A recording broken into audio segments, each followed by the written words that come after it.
This is GarageBand lesson 6.2, working with the track mixer. Okay, this is the mixer. In other words, this allows us to take various elements of our song and to put them together much like you would in a recipe. Okay, it's very simply done in GarageBand, and you've been using it already, even though you may not know what it's called. The first thing to understand is that the level of sound is the measurement of sound is measured in an increment called a decibel, and right now everything defaults to 0 decibels. And 0 decibels on the slider here, on these sliders, doesn't mean that there's no volume.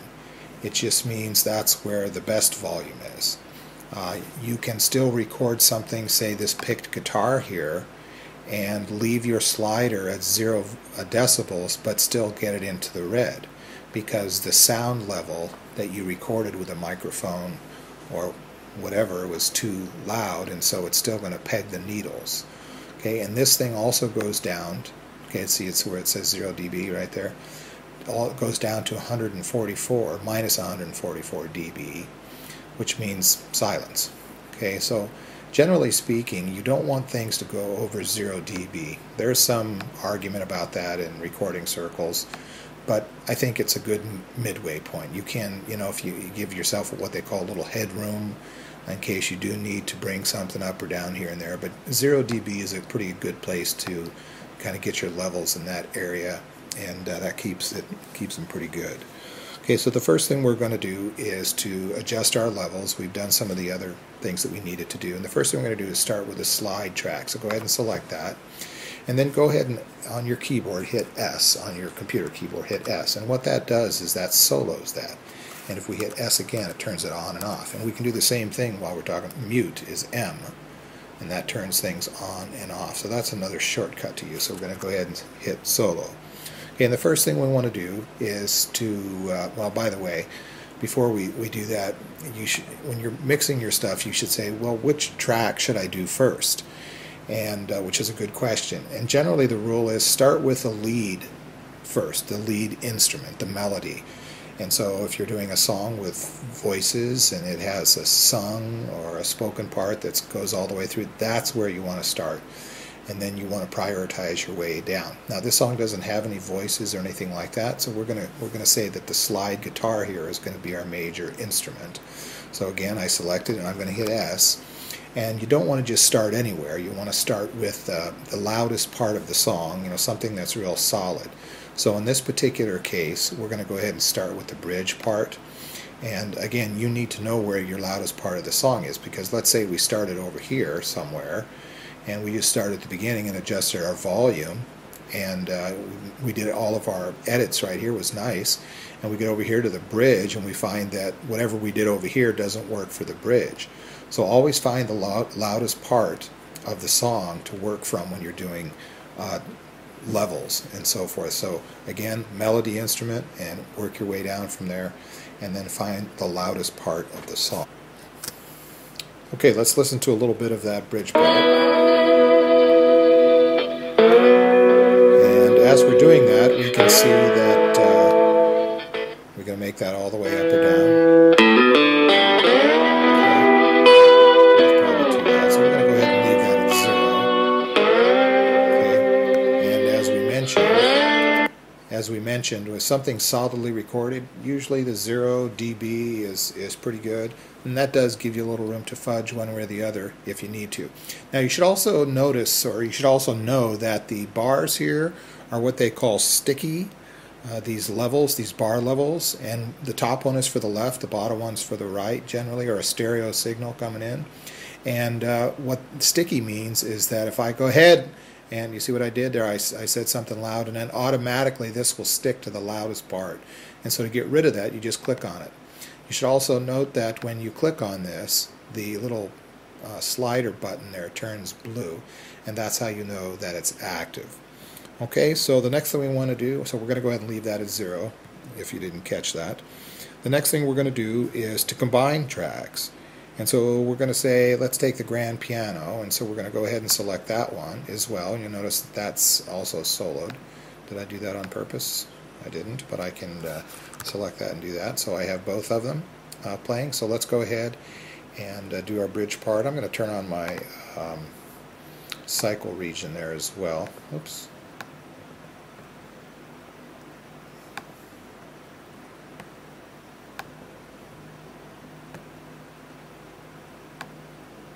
Okay, let's listen to that. Okay, if that's all you had in your song, you might like that. But remember, we have to think in big picture. We're using our vision of the music to create the mix. And so we kind of already want to have an idea in our head of what we want it to sound like. So the question might be, well, how do you know? Well, if you're recording a song and you may want to pop in a CD of somebody that you like that maybe does this kind of music, and you can use that as a guide. And those are always good things to do. Okay, in the book here it says for us to go ahead and to use minus 2.4 dB for the guitar track. Okay, I said 0, but now they've changed my mind. Okay, so 2.4 dB there, minus 2.4, and minus 1.6 for the piano. So 1.6, sorry. Hopefully you're getting this. 1.6, and you should be doing this on your copy of this, right? 1.6 for the grand piano, and for the guitar, the slide guitar, 2.4. Okay, and then I'm going to take a quick listen. You should listen to this too. Okay, so far so good. Now that we have levels set for our slide, guitar, and grand piano, we're going to go ahead and set the pan. The pan is this button here, right? And it should be set to 0 by default. And that's kind of like 12 o'clock. Pan stands for panoramic. And like a photograph, panoramic would be, if you're looking at across the Grand Canyon, it would be whatever you can see from left to right without turning your head. So that's panoramic. A stereo would mean what you can hear through both left and right ears without turning your head. So that's pretty much the definition of those. But if we have everything set center, and this is kind of one of the dangers of working without mixing at the same time, although nobody does that generally, is that you get used to the sound the way it is. And so when you start messing with it, you think, well, it doesn't sound good. Well, it just sounds different. And you have to know the difference between what is sounding the way you've been listening to it and what actually real mixing is and what people do. Okay, so generally speaking, all you do is you click on something and you go up and down with it.